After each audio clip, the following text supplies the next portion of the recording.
All right. Jessica Lahey. This is so fun. It's so great. I'm so excited to be here. I'm I know. so excited to be here. I listened to your book, The Addiction Inoculation. I want to, the whole last 3 years is kind of a blur. So I want to say it was maybe the beginning of 2022 because I'm always It came out in April of 2021, and paperback later, about 6 months later. So that's about right. okay. Yeah. So I was listening to it on my walks during COVID and thinking, man, it actually, what I thought was I was so sad that I hadn't done the work of everything that you talk about in that book. I was That is so sad. I such, was like, well, but it's such a tough line because as someone in recovery myself, my sober date is June 7th, 2013. You can only control what you can control, right? So, like, after I got sober before my parents. So, more than anything, I wanted, once I was sober, to get my parent into recovery. And I can't do that. I can write an entire book about pushing the statistics, like maybe tipping the scale in our favor in terms of preventing substance use disorder, especially, there's preventing substance use and preventing substance use disorder. But there's no guarantees ever. So that's why so much of this book is about things that can help, even if someone does end up having a problem, how we can get them to a place of understanding that they need help sooner. But the last thing I want to do is guilt or shame anyone. These are just sort of like, I did the research, here's what I found. I just needed a starting place. And I feel terrible. I had a parent recently whose son died actually of an overdose. She texted me through social media and said, I really would love to engage with your content, but I just can't. It just elicits too much pain for me. And some of that is guilt and shame. And that's the last thing I want to do. So there's sort of this really weird sort of, here's what we can control, here's what we can't, here's how we can shift the odds in our favor in even the tiniest bit, because that's all we're talking about here. Even if I do everything perfectly right, my kids and my sister's kids were born with a genetic predisposition for substance use disorder. And so, we do what we can do, but so much of this is out of our control. yeah. Well, and the folks that listen to post stream, I would say probably are already in it with their kids. But what I love Hmm. about both books, and I really want to talk about The Gift of Failure, because I think that's like, I don't know, I think that's the first step is that even if they are experimenting, even if they are in it, there's a lot of what you talk about that still applies. It's not like, oh, it's too late for you. Now now you're in a different Right. lens. So I love There's a different book for you. yes. Yes. But I know that you started out with your personal story, and I don't want to spend too much time there, but I do Mhm. kind of, I'm curious about why that felt really important to you, especially when you're talking about helping parents with kids. I think Mhm. obviously it gives you some street cred. I also quit drinking during COVID.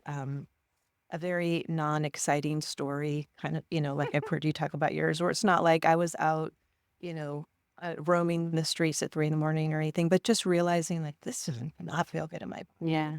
body.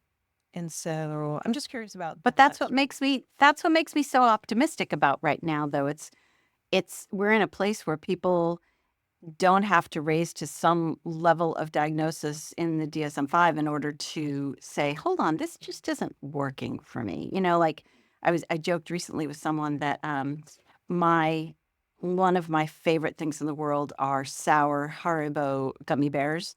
And they give me such bad heartburn and they make me feel so awful and I get a headache. And so, but I still eat them. And so, like, there's this risk reward ratio for me. Like, okay, I can't eat them as often as I would like to, but there's this whole, I think it's okay now for us to say, Yeah.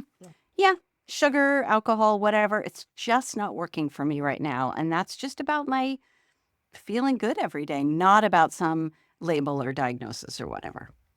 Right, right. And I think that same concept applies to our kids, right? Because Right. Now I feel like we don't have to wait till our kids get to where mine did, or where a lot Hmm. of the parents that I work with, you know, you don't have to get to overdose. You can, like, if you Yeah. back up, I feel like you and your work are meeting people upstream. I'm kind of catching them downstream, as they're like, oh gosh, I have a real problem. Yeah. And I'm glad that we do that, because I didn't feel like there was a space for Hmm. parents like me who were in it big time. Right. But I love the fact that there's work being done upstream, and that Well, and that's part of the origin story stuff too. I mean, I spent 20 years as a teacher. And yes, I grew up with a parent who's an alcoholic who also grew up with a parent and blah, blah, but all of that genetic stuff going all the way back. And my husband too. So when we first got together, we were cognizant. I mean, he's a physician, excuse me. So we were cognizant of the sort of the higher risk that we were at if we ever had kids. And when we had kids, we also talked about the fact, both of our parents had issues in their marriage because of the substance use disorder stuff. So both of us had experienced that. Both of us knew we didn't want to raise kids in that. And so that's why when it started to become a problem for me, I'm like, oh, divorce is a real possibility for me, because we've talked about this as something we will not perpetuate with our children.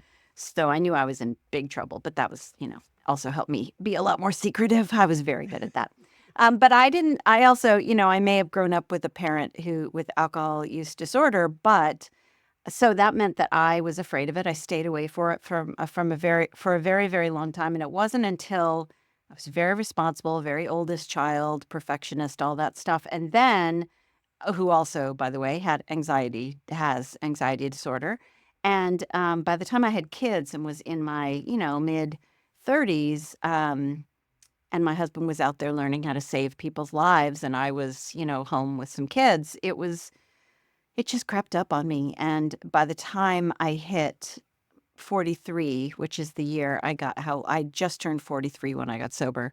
I was from my, it's so hard because the comparison game when it comes to substance use is such a dangerous road to go down. Like, Yeah.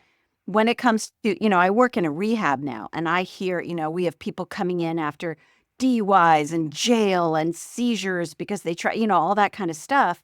Whereas I'm like, I'm very lucky. I had a lot of not yets, but they were so many really bad things were right there. Like, I was not drinking at work, but I had started keeping booze in the car.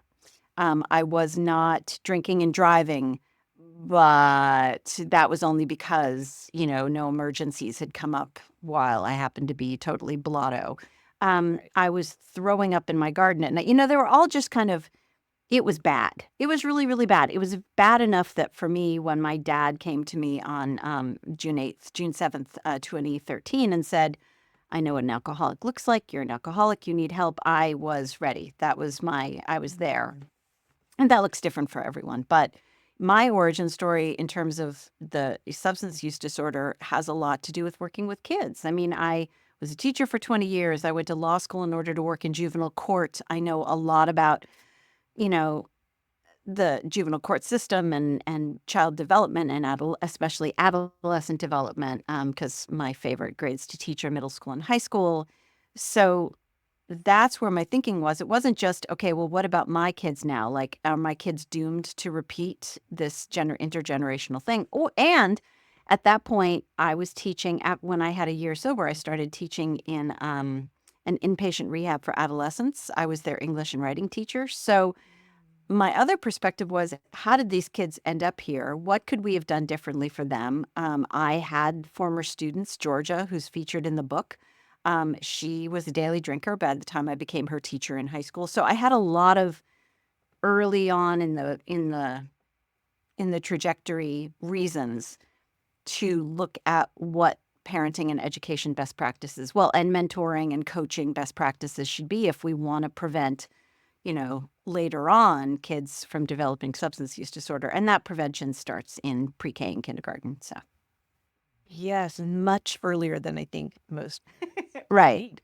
Who Yeah. you don't think about having a conversation like that, but what does a conversation would Uh-huh. somebody that young sound like? Because to some of us, like, that just feels really extreme, but Yeah. no, for Well, because kids, that's it's not about crystal meth or fentanyl or whatever. We're talking about essentially the very best substance use prevention programs are essentially social emotional learning programs with public health components and sort of bodily safety, autonomy, and refusal skills. So the nut of those is social emotional learning or SEL programs, and those and life skills programs, that kind of stuff. And those start ideally in pre-K and K. And kindergarten teachers tell us over and over and over again that pro-social skills and developing social emotional learning is way more important at that early age than academics. So given that, a lot of the stuff that we're talking about when those kids are really little, my favorite examples are things like, why do we spit out the toothpaste instead of swallowing it? If putting it inside of our mouth is good, wouldn't swallowing it be better? You can tell I've got this addictive personality where I'm like, if a little is good, wouldn't a lot be better? But we have to talk about, well, this is a topical thing. I mean, topical on top of our teeth, slightly inside of our body. And there are lots of other things that are only topical that we don't put insides of our body. And here are some examples. Or, when they get a little bit older, you start talking about, the words that are on those prescription bottles and using the tools that we know work developmentally for kids, like pattern recognition and picking out letters and and learning about things through songs. And we applied those skills to having conversations about why you would never take a medication that has someone else's name on the label. And that's going to become super important way down the line. 13, 14, which is the average age of initiation, excuse me, for misusing a prescription medication, depending on where you are in the country.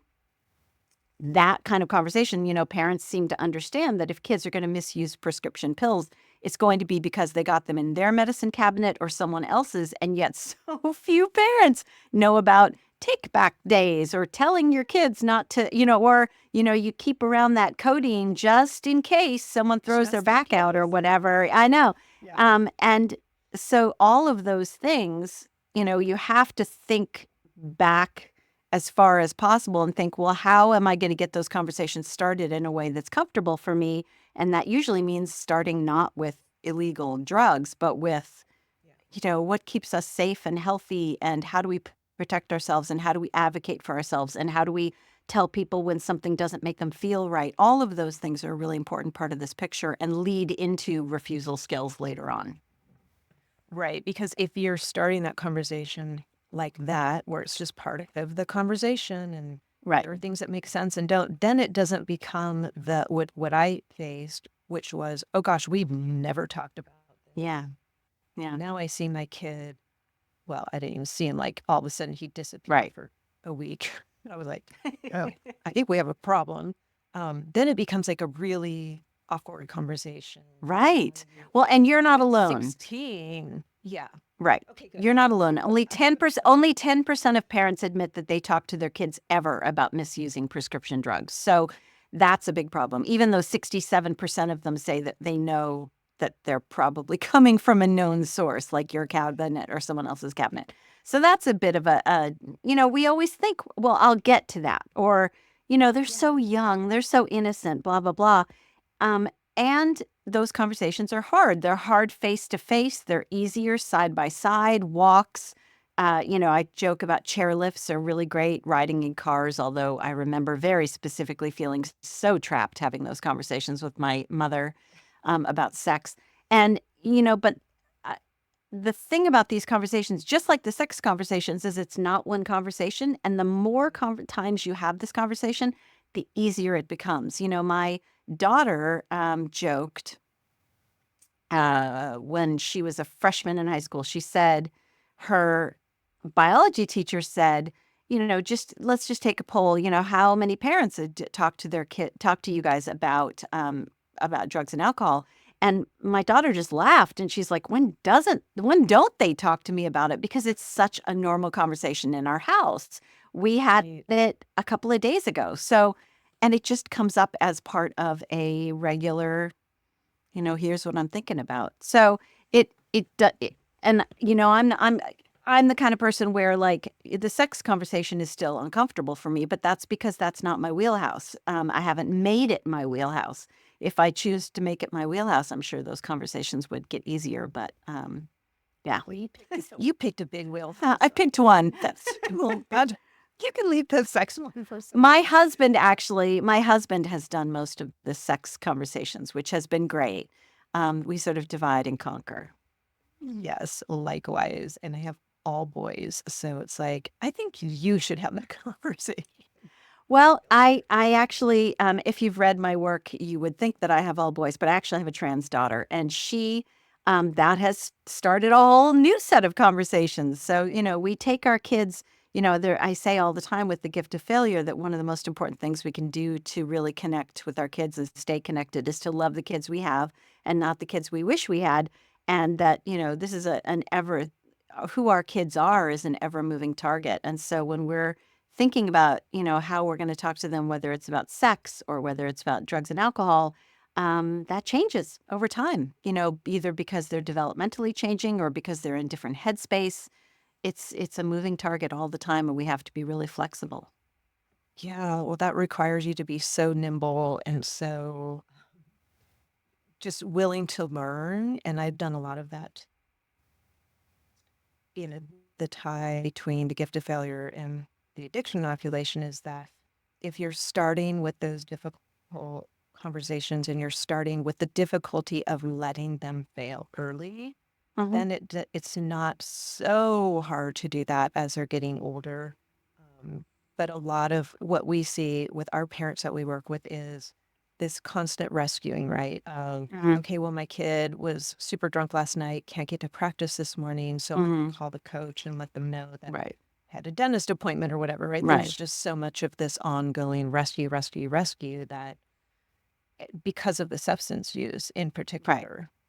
I will tell you, actually, what's so interesting. There's two really things that I love to talk about when we're talking about this stuff. But, I tend to talk about the getting to a place where you need help as being like a 100-piece puzzle. And you hardly ever get to be like piece 100 and the person is like, "Oh, that's right. I'm ready. Anyway, but some of the last pieces of my puzzle in the last couple of years, I'd say like pieces 80 through 85 were having to go to work at a middle school so hungover, it was torture. That was really good for me to have to experience that. And frankly, if I had gotten in trouble for that, that may have even pushed me. I just was really good at covering things. If I got in trouble for that, or someone had noticed and said something to me, that would have pushed me even further along the road. What's so fascinating about the topic that you've just brought up is when I worked at the rehab, and the only reason I don't still work there because I loved that job was that they stopped treating adolescents at this rehab, Mm. so they just didn't need the school anymore. Um, is that the kids I have seen with the lowest feeling sense of self-efficacy, which is the feeling like you can take action and change the way your world is working, the way your day is happening, the way things are happening in your family, the way the world works. If we get to a really grand scale, kids with the lowest levels of self-efficacy are, in my experience, having worked with lots of these kids and having taught, hundreds and hundreds and spoken to thousands and thousands, are the kids who have no ability to change what's going on around them because they are in foster care, group homes, in an abusive situation, where no matter what they do, they can't change their environment. And these are the kids that I've written about some of them where one was like, "Look, why bother? All of the men in my family go to prison. Everyone around me believes I'm going to prison, so that's the trajectory right there. That's a kid with really low sense of self-efficacy.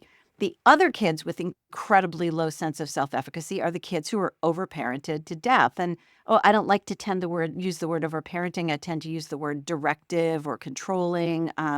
And those parents who are constantly managing, directing, snowplow, whatever the term is, those kids also don't feel like they have any control or sense of autonomy or ability to change outcomes. And in fact, so Julie Liscott-Hames, a friend of mine who wrote the book How to Raise an Adult, and she was a dean at Stanford, a freshman dean at Stanford. She said, these kids, the best and the brightest kids, would come into my office, and I would ask them about, they would ask me about problem solving or issue they're having with their roommate or whatever.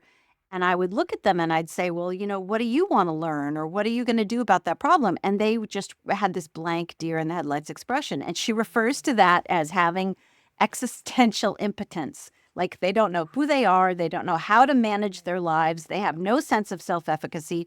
So it's true that kids with really low sense of self-efficacy just don't have any way to feel like, because one of the best ways to get a nice hit of dopamine in your brain is to become competent at something and solve a problem. And so if you're never able to do that because you're being held back either because of neglect or overparenting, those are the kids that I really, really worry about. That's so interesting that it's the almost the extremes, right? It's Yep. the kids who really are in such a desperate place Yeah. lack. And then at the other end, and I mean, I've talked about this before. It's crazy to admit that I was paying my child to go to school. I would pay him $5 a day if he would just go to school because I was so, and this was all about me, right? I was so tired of getting that robocall from the attendance Right. office. Desperate measures, desperate times. I totally get it. I totally get it. It worked for 5 days, exactly 5 days. Yeah, And exactly. then it stopped, right? Because that just doesn't work. But man, I was just, and now at the other end of this, I can see that that was so about me. It was just like, I need you to go to school so that I feel better because I'm tired of getting the call. I'm tired of showing up at the high school and having the staff look at me like, Yeah. Yeah.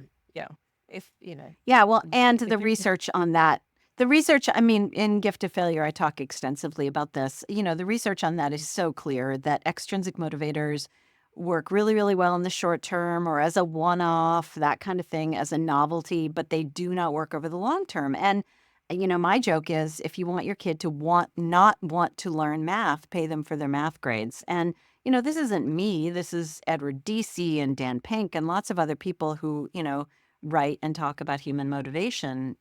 We know this. We have 60 years of really good research on this. But at the same time, those are the tools we have. I would hold the favorite stuffed animal hostage on top of the refrigerator, or I would use sticker charts to try to get my kids to do something, or I would paying for grades is a really common thing. And, that doesn't work. It just doesn't work, period. And no, your kid's not an exception. no, it just, yeah, it's so painful to watch. And that's why I think the more we can, I think your next book needs to be like the inoculation of parents to the discomfort of being a really good. And it is really, really uncomfortable. And I have to say, as someone who is really good at talking the talk and is totally willing to acknowledge how hard it is to walk the walk. In fact, I wrote an essay for Grown and Flown about how badly I screwed up when we were doing college tours and how I let myself become a part of that. All of the times, and my kids will call me on it. The kids absolutely will call me on it. So the problem, my solution to that is two things. Number one, do I want my kid to do this perfectly right this second, or do I want them to be able to do it themselves eventually or next time? Mm-hmm. That's sort of a big thing, especially that's just an important thing for me as a human. Also, as something I learned that was really important in teaching is, how our parenting, our teaching has to be more about the process than it is about the end product. Whether the end product is a trophy, a grade, looking perfect, a college acceptance, we can't operate day to day all focused on that end product. It doesn't work in terms of the way kids' brains work. And it just messes with them believing us when we say, as long as you learn something from this mistake, failure, whatever, this experience, then it's still valuable. When we're actually saying to them, no, but what I really care about is that you bring that A home or that you bring that trophy home or that whatever. And I think, when it comes to kids in recovery, we have to be process oriented because young people in recovery are so much more likely to relapse. They're so much more likely to screw up. Their executive function skills stink because their brain is not done developing till the early to mid 20s. And P.S., if you start using drugs and alcohol early in order to manage your emotions, in order to have a coping mechanism that's not like actually mindfulness and dealing with the actual emotion, then your coping mechanisms stink and you're stunted in that way too. So understanding that recovery in adolescence is just a different beast than recovery in adulthood is going to get us a really long way, I think, to focusing more on the process and less on the end product. I think it's so important. And that's like a mantra I have to use almost every day. Oh, 100%, because the parents that are listening, even if your kid's just experimenting, they're not dependent, they're not addicted, the tendency is just to focus 100%, like you just said, on the product of sobriety, like the product of Right, you will never use substances, and right, and we just go straight to the end instead of, right. well, what does today look like? What does tomorrow look like? Like What are we what going to is learn what is from this experience? Right. What might have been a better way to manage those really big emotions, and we got to get into that sort of whole Dan Siegel, Tina Payne Bryson, name it to tame it, being able to talk about emotions in order to be and name them in order to deal with them. Um, it's so important. And I think that it also starts with us. I mean, we can talk and talk and talk all we want, but if we're not modeling that as well, like whether it's gift of failure, my kids seeing me have goals for something that is a little bit scary for me, then they're never going to believe me or act when I say really need to stretch yourself and try things that are outside of your comfort zone. Why would they do that if they're not seeing me do it? But back to your point about sobriety being this binary yes or no kind of thing.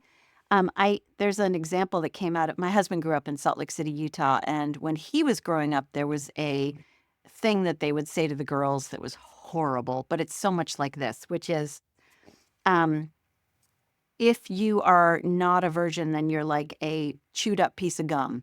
No one's going to want to chew that piece of gum. You're used up. Who's going to want to chew on a used up piece of gum? It's this whole toxic purity culture thing they do to girls.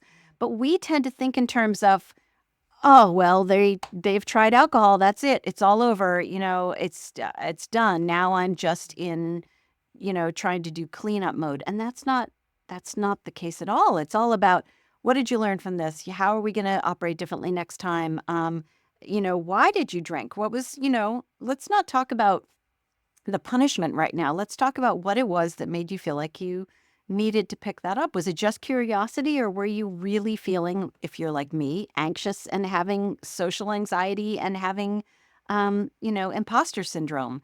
Um, and teaching them ways to deal with that stuff without having to pick up is an important part of the process. And they are not going to talk to us if all we're focused on is the retribution, the punishment for them doing stuff wrong. Absolutely, 100%. There need to be consequences, and hopefully, they're natural consequences, things that actually flow from screwing up. Like, if you have a hangover and you have lacrosse, you better be sending them to lacrosse practice. You better send them to that French test. You better, I don't care. Send them to that SAT. You can always take another one. All those things are going to be number one important pieces of their puzzle if they ever get into trouble and need to ask for help.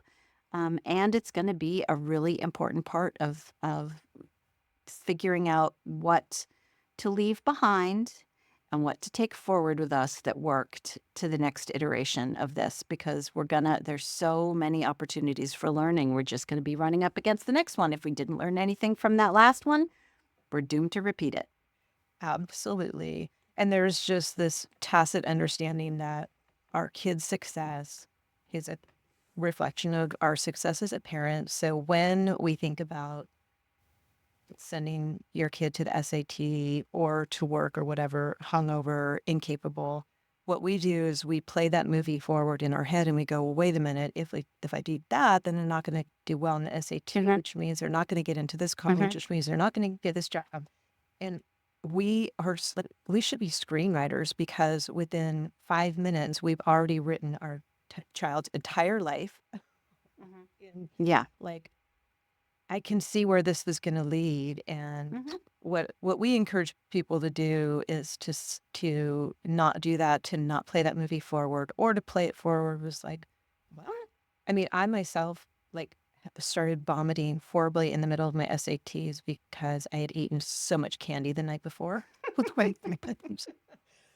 And, my, of course, nobody knew that. My mom didn't know that. And so my mom could have been like, oh no, she ate so much candy. She's getting 58. She can't go to the SAT. Right. And it's like you like fast forward. And I think Yeah.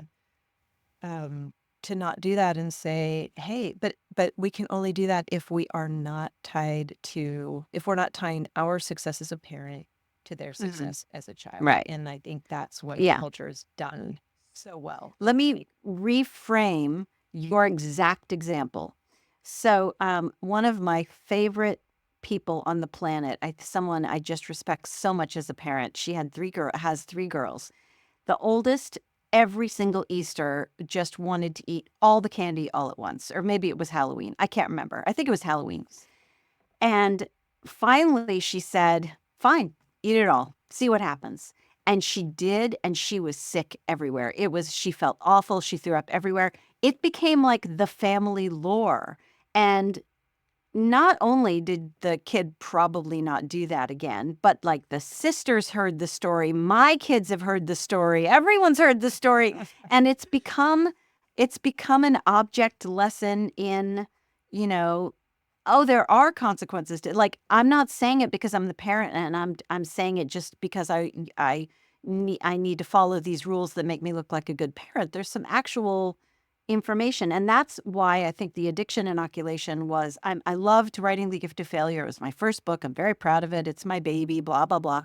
But the addiction inoculation was really sort of the book I was born to write because it, for me, made sense of so many things that happened to me as a child, so many experiences that I couldn't make sense of, and helped me make sense of the research that's out there so that I wasn't operating from a place of magical thinking or myths, like the whole, oh, I want to raise my kid like that mythological European kid, so therefore I'm going to let my kid have sips at home.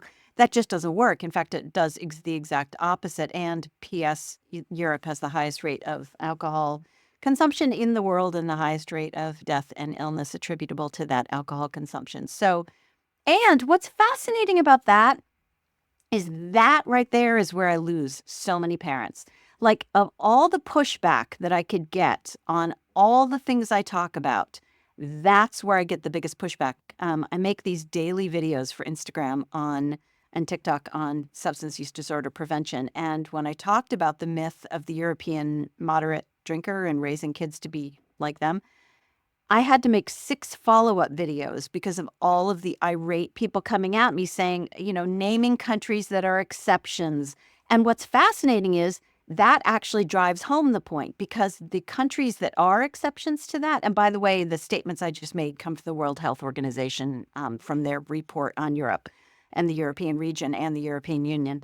Um, but the countries that are exceptions because their community standards don't tolerate excessive public intoxication. They tend to be Southern Europe, and it's just not accepted there. It's part of the culture to not get out of control drunk. Whereas if you go to other countries in the European Union where there isn't that social stigma against getting really, really intoxicated, their rates of public intoxication and drinking tend to be higher.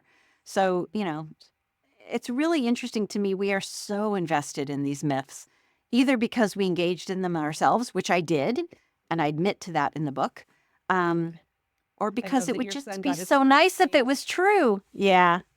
Yeah. That was great. I'm Yeah. glad that you brought this particular subject up, and I'd like to dive into it a little bit more because, oddly, I am having this exact issue at home.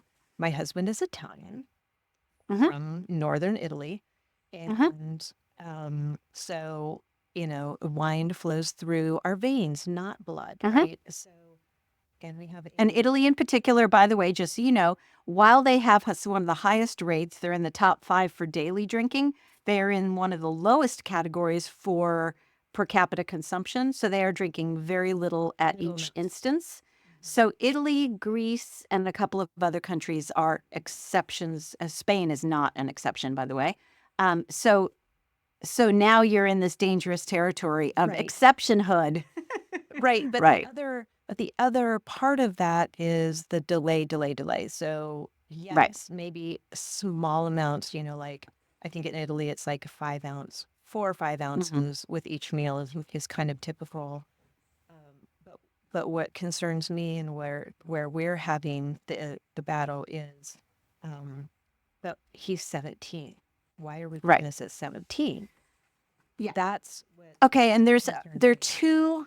two really important reasons. It's delay is important for two reasons. Number one, the younger a kid is when they have their first taste of drugs or alcohol, the higher their lifelong risk of developing substance use disorder is. And yes, there are some statistical intricacies here that I'd be happy to go into if this was a show about statistical analysis. I happen to be married to a statistician. I happen to be the parent of a statistician, so I get it all the time.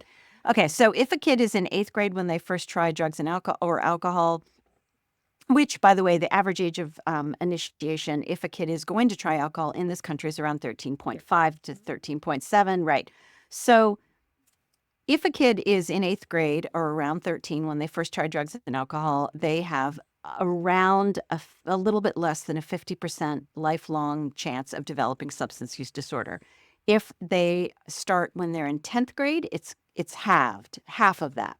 It's around 21%, 21 to 27, depending on what you look at. And then if you are able to delay until 18, we can get it down to sort of where it is in the general population, or around 10%, 11%. So there's that statistical reason right there, just lowering the risk as much as possible, keeping the risk as low as possible. Yeah, it's massive. And the reason I say there are statistical anomalies there is you can imagine, and it's important to talk about not anomalies, sorry, confounders. It's important to talk about these things because you can imagine, because people tend to be so mis, they tend to have a lot of confidence in bad statistics. So I think it's important sometimes to talk about what's wrong with them.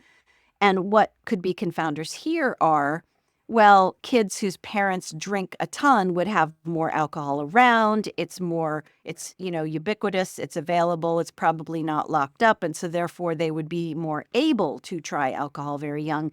And families where there's no drinking at all, there's less opportunity. So there is that confounder. But what we know is the younger a kid is when they first try drugs and alcohol, the higher their lifelong risk of substance use disorder. God knows what it is for my poor child when I put it on his tongue when he was like a week old. But at least it was good wine. It was a really good bottle of wine.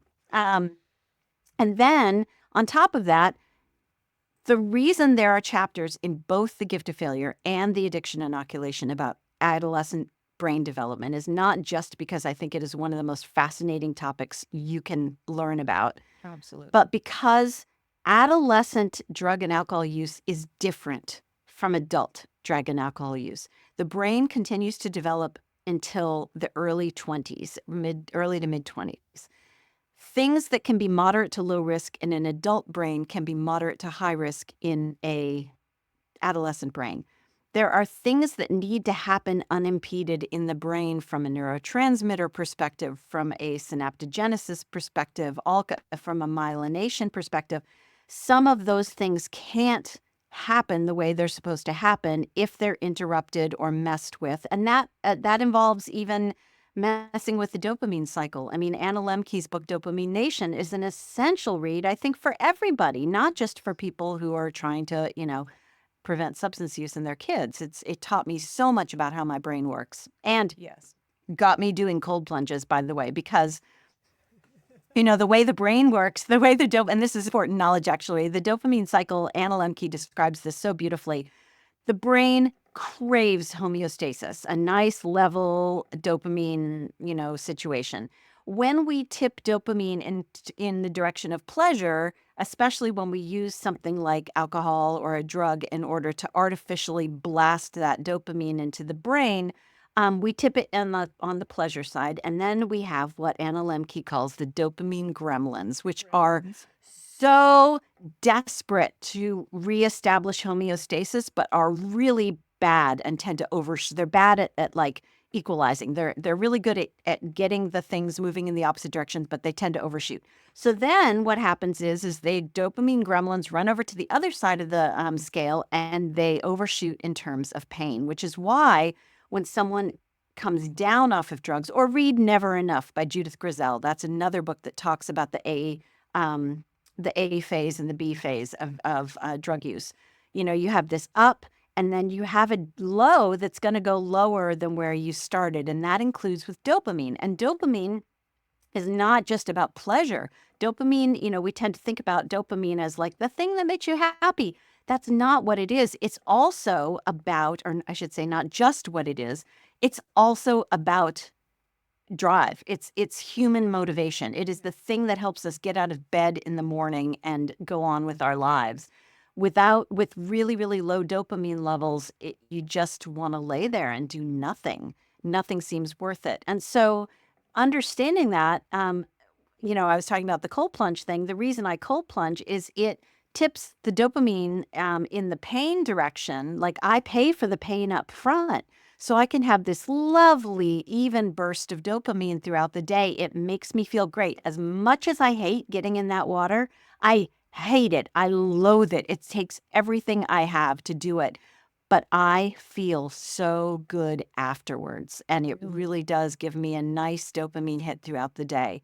Um, and, Man. you know, frankly, I did it at first just because I didn't think I could, and that made me mad. So, I highly recommend both Judith Grisel's book. She's a neuroscientist, and Anna Lemke is a Nice. addiction specialist and dopamine specialist at Stanford. Both really fantastic writers and scientists. Yes, well, and Anna Lemke was on the podcast about a year ago. I don't know, I don't remember the episode number, but I'll stick it in the show notes. But I'd never heard of Never Enough, so I'm very It's really, really good. It's yeah. a similar idea from a slightly different perspective. It's really great. Okay. And the cold plunge thing, I feel like we could do a whole show. 'Cause I keep reading about it, and I'm like, I know. try it, and then I just can't make myself. Yeah, no. I saw a great meme online with this guy holding up a sign saying, you know, you can cold plunge and not tell people about it. Because, you know, people that do it tend to just, you know, photograph themselves and put themselves on TikTok. And, you know, it can be as simple as turning down, like the way I started was I'm in a warm shower. It feels great. It's really good for your hair. My sister's a hairdresser, a hairstylist. It's really good for your hair when you put conditioner on to rinse it with cold water. It gives it a really nice gloss. So I started doing that, just turning the dial down just a little and a little and a little, and then get it all the way down to cold and just stay in there as long as I could with a nice cold, you know, section at the end.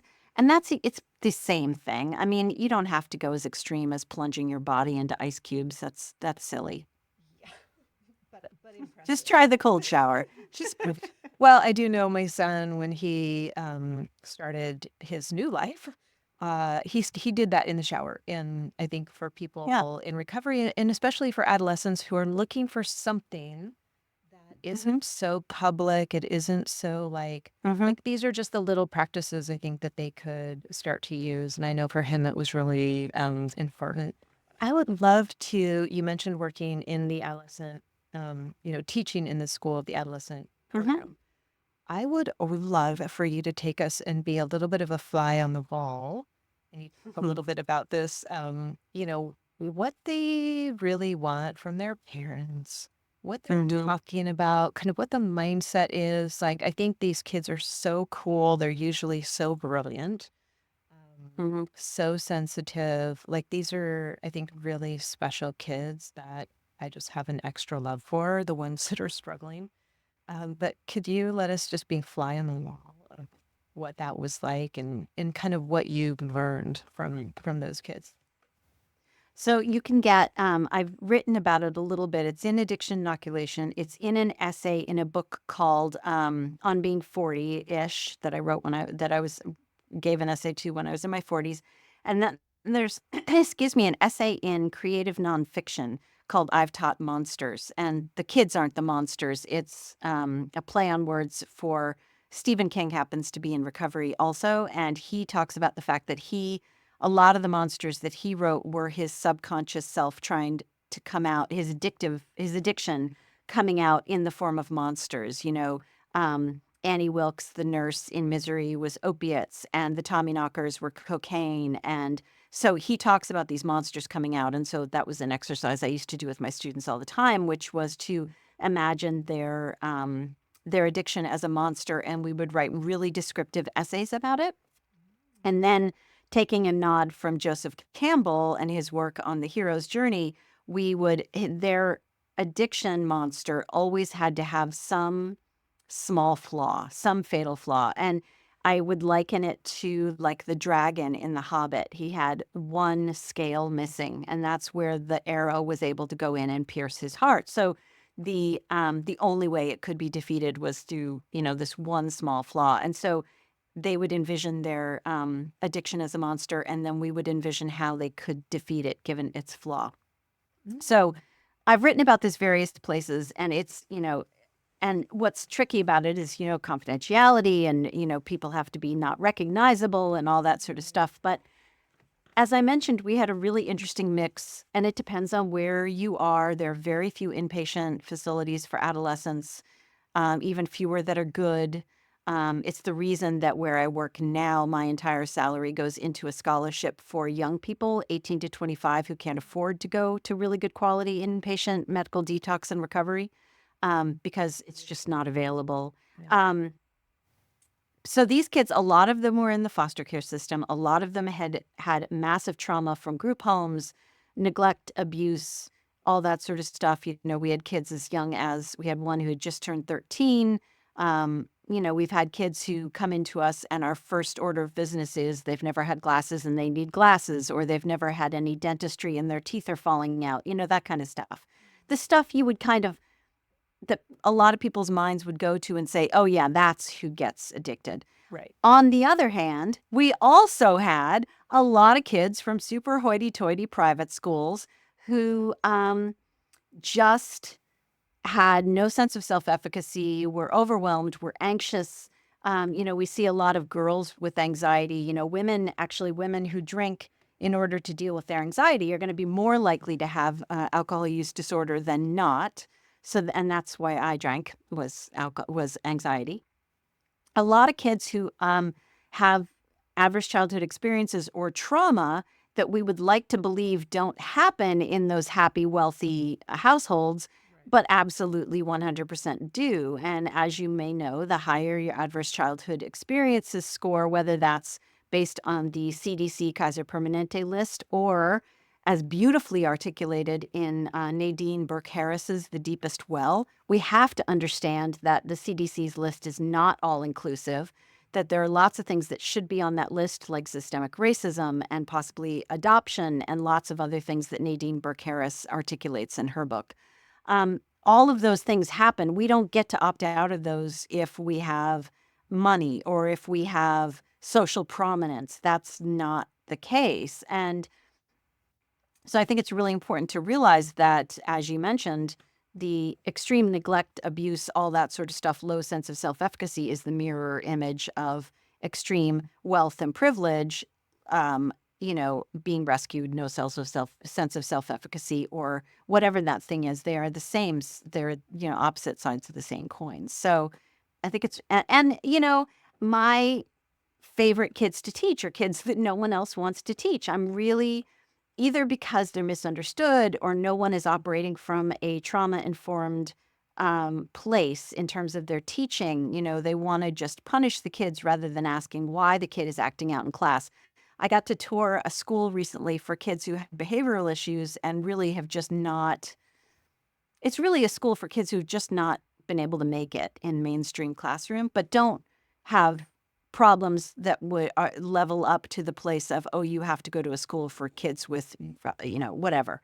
Um, and I remember I was listening to this teacher ask this one visiting student, "Oh, do you like school?" And she's like, "No, I hate school, but I love learning."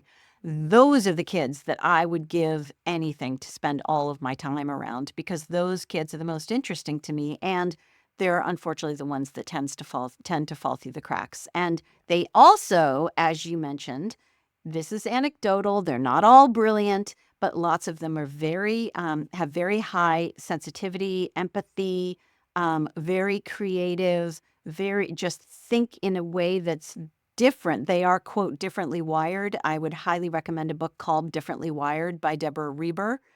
She has a website also called Tilt Parenting, but her expertise is in parenting and educating kids who are differently wired. And those kids may not, they just fall through the cracks on a regular basis, which drives me bananas because, as we know from, even in Adam Grant's originals, he talks about these kids as being the ones who have the potential to save the world because they don't think like everybody else. They are innovators. They are the kind of person who will think about the solution to the problem that no one else has thought of.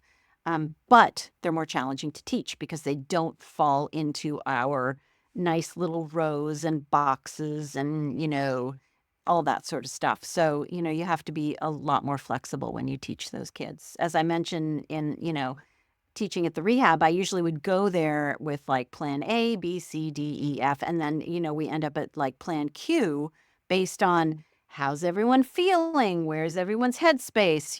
Oh, that poster in the back of the room triggers me because it looks like the blotting paper I used to take my LSD off. There's all kinds of reasons that you have to be super flexible, and that doesn't make me weak as the teacher or their pawn. It makes me a more effective teacher because I have to teach the kids I have, not the kids I wish I had. Right, which is exactly what you talk about with parenting, Yeah. which is we have to parent the kids that we have. Yeah. And I think that that was what you mentioned in the book was that when you talk to kids, what they really want is like mom and dad or caregiver, auntie, whoever's raising you, see Mhm. me Yeah. for who I am, not Yeah. the poster child that you wish that you had. And I was super guilty of that, having one of these special kids who does not fit into the public school system, does not, he was the kid who would do absolutely nothing, not turn in any work and get an A on the test. And I could fail him in the class and Yeah. he would go bananas because it's like, but Yeah. Mom, I know it. I understand it. I get it. So it is super challenging. And when his parents are so busy and we're frazzled and we're overworked and we're overthinking and we're worried about the economy, like we're all out here to just to slow ourselves down and to focus Hmm. ourselves on and recognize a kid like that who isn't Right. the same. And like for me, he was my oldest, so it was like, well, I don't know any different. Like maybe this is just how kids are. Right? Like I Yeah. don't know. Well, and I as have tons of teachers, kids. we tend to teach the way we were taught. We tend to, I thank goodness for people like, for example, Susan Cain. I got to do I wrote an article. She wrote this book, Quiet, about quiet kid being a quiet person and introverts. And I'm an extrovert, so I tend to, well, and increasingly as I get older and more of an introvert, but I tend to teach to the introverts. And so class participation to me looked like kids raising their hand and offering their opinions and blah, blah, blah. And Susan really helped me see that I was ignoring a huge faction of my students. And that was my fault. I did that, and I think, we can't take everything on ourselves, but if we're in a constant state of just trying to do better, and I talk about this with parents when I do addiction inoculation stuff, you know, shame and guilt has no place in any of this because it just blinds us to the realities that we need to see. And if we feel all this shame and guilt, we tend to get into this place of, well, why even bother, helplessness kind of thing. But if we're constantly in a place of just trying to learn how to be better, then we're so ahead of the game. The fact that anyone would go read a book like The Gift of Failure or The Addiction Inoculation automatically means you're just trying to do better. And that's what's most important.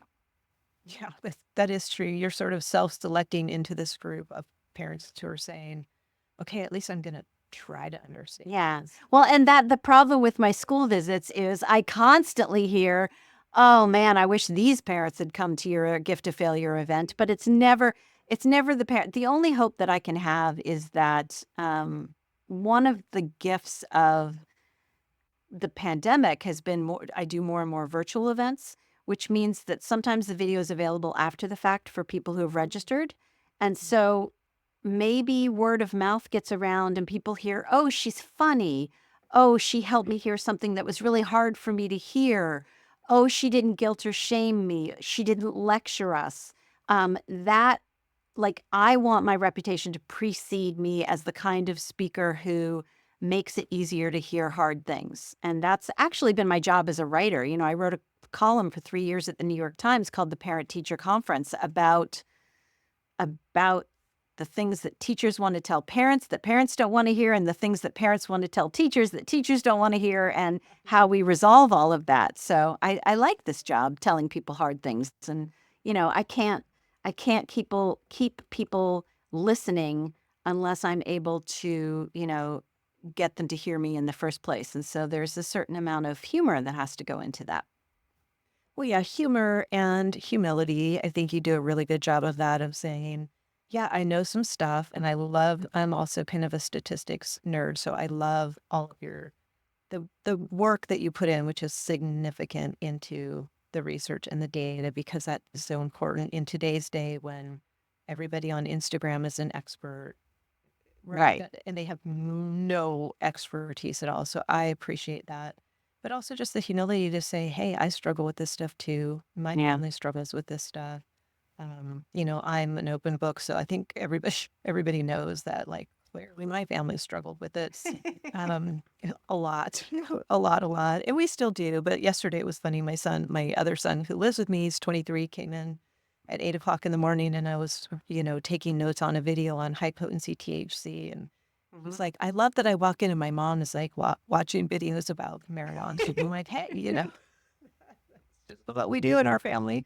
Yep. That doesn't Yeah, mean I that always we think disagree. my Google search would be interesting. Like on my Google searches, if someone were to like search my computer, some of my Google searches, and between that and the fact that I'm currently writing a fiction thriller, there are some wacky Google searches in my computer that, I hope no one ever misconstrues, because it either looks like I'm trying to kill someone or, what drugs are not detectable in the blah, blah, blah, blah. Yeah. So, Oh my yeah. gosh, that's funny. Like, don't arrest Yeah. me before I have a chance to explain my next book. Yeah. Um, Exactly. that's so funny.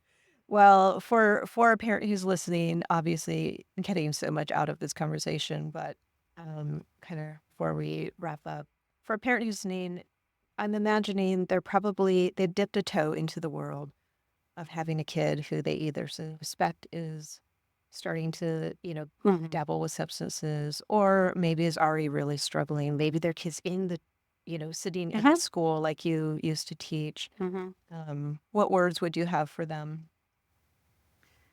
Process over product, man. I mean, that daily, in recovery, we talk a lot about doing the next right thing.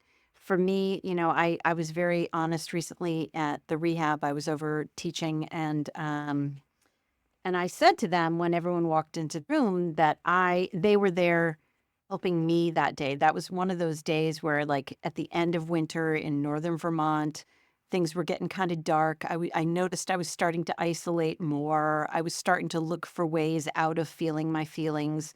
And so for me, that's a signal that I'm headed into relapse territory. Yeah. And connecting with all these other people in recovery is one of the most important things I could do. And so there are days where I'm literally like, okay, for the next hour, I just need to do the right things. And that's all about process. Hopefully I get to the end of the day and I get to say, okay, there's another day in the books where I didn't drink, but that's one day. So, for me, it's got to, for parenting, for teaching, all of it is about, okay, I don't care so much about whether or not I look perfect in this emergency situation, but what are the long term goals I have for what I learned from this, or what my kid learns from this, or what my student learns from this? Um, I have someone who goes and speaks with me up at the rehab every once in a while, and she relapsed during COVID. And we have all these conversations about noticing the signs that she was in her relapse brain for a long time before she ever actually picked up the drink. And so all of our conversations tend to be about, here's what I have learned from these relapses. And, there's this friend of mine that texts me every once in a while, every time he relapses, which has been a lot. And I'm like, okay, what did we learn this time? What squirrely brain thing, what trigger, whatever, what is it that you're going to keep an eye out for next time, so that this may not, so we can lower the chances of the repeating. It has to be constantly about process over product. Our kids are not wrecked. Our kids are going to be you know, all of this has to be about how we're in it with them moment to moment and supporting them where they are, not for where, we hope they're going to end up someday. Mm. Beautiful. Well, I would say that's a perfect way to send people off with some good things to think about, how they're going to have that conversation, maybe tonight with a kiddo that comes home under the influence. Or, well, hopefully you're not going to have the conversation. Or exactly, or that kindergartner, or when your kindergartner comes home and you're brushing your teeth tonight. That's the perfect opportunity for an opening to talk about, you know, what goes inside of our bodies and what goes outside of our bodies, and whether it's a Tide Pod or a toothpaste or whatever, just that stuff So about true. feeling like you can talk to your kid about that stuff will get us to a place where we can talk about the harder stuff. Yes. Well, here's to hard conversations. Yeah. Thank you so much for the work that you do. If there's so, parents ask me constantly where to turn when they're worried their kid has a problem, and there's a lot of prevention stuff out there, and but there's not a ton for parents. And I'm so appreciative of parents who dip their toe into this area. And there's lots of books I recommend and lots of podcasts I recommend, but I'm always so grateful to have any list to hand to parents. So thank you for being in this space and talking about it. Absolutely. It's not the sexiest face. I run the club Nope. that nobody wants to be a part of, right? It's like Yeah. everybody's Yeah. like, how do I? There's like, if you don't ever want to have to need my services, just Yeah. read Jessica's books. That's my best recommendation. And then you won't have to become part of my club.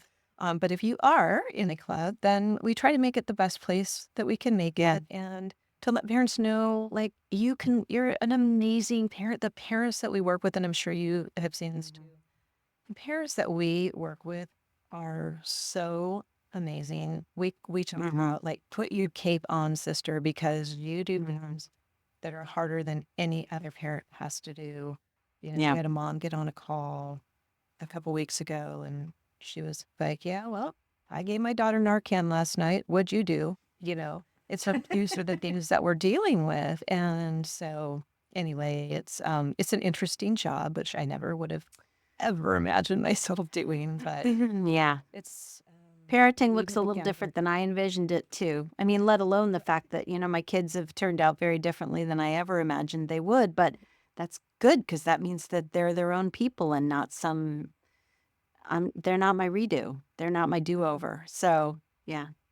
So important. So important. Yeah. Well, thank you a million times Thank you. over. Can't wait to get this out to folks. I wrote down all the books that you mentioned, so I'm going to put those in the Oh, show good. notes as well. There's actually, if you go to jessicalahey.com under speaking, there's a button that says download speaking bibliography. And it is sort of a constantly updated list of just all my favorite stuff as it comes out. Oh, And okay. it's a lot of it's on education, but I'm also starting to fill out um, the substance use stuff. Okay. But there's some stuff on there. Awesome. I will link to that as well. Cool. Thanks, Excellent. man. Thank you so much.